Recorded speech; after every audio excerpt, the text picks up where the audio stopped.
Il était 0h40, temps universel, quand l'ancien président de l'Assemblée nationale, Amadou Damaro Camara, et son ex-collaborateur, l'ancien président de la Commission électorale nationale indépendante, CENI, Lounséni Camara, devenu député à l'issue des législatives contestées de mars 2020, ont été mis sous mandat de dépôt et conduits à la maison centrale de Conakry, où ils ont passé la nuit du destin en détention préventive.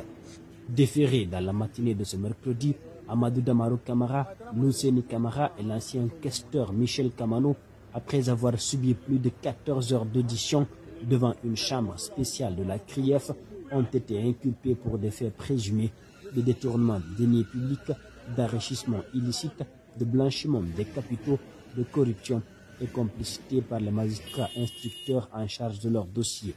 Après leur inculpation, Amadou Damaro Camara et Lounséni Camara ont été conduits à la maison centrale à bord de cette pick-up de couleur blanche. Michel Kamano, qui lui a été placé sous contrôle judiciaire, a rejoint son domicile. Les deux rejoignent ainsi en détention les anciens ministres Kassori Fofana, Oyegui Lavogui, Mohamed Diané, Damantan Albert Camara et Ibrahima Kourouma. Ainsi donc, la majeure partie des anciens piliers du régime d'Alpha Condé déçus le 5 septembre 2021 par Mamadi Doumbouya sont inculpés pour détournement présumé de deniers publics.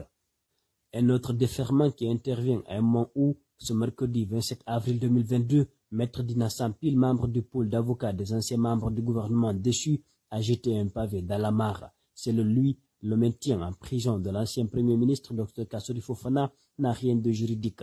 Il a affirmé que derrière les accusations de détournement de deniers publics, de blanchiment de capitaux et autres, se cache un autre objectif qui, selon lui, est celui d'anéantir les ambitions politiques de son client plébiscité le 31 mars dernier pour diriger le RPG arc-en-ciel, parti au pouvoir destitué.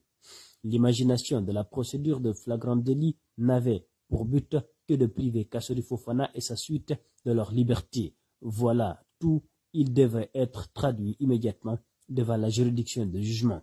Mais jusqu'à présent, aucun procès n'a été organisé et se demande pourquoi.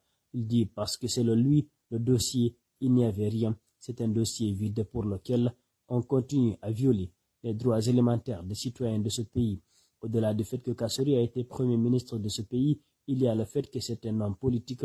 Il a des ambitions politiques. Ça, ce n'est caché à personne. Pour le moment, des arguments qui sont loin de convaincre la CRIEF.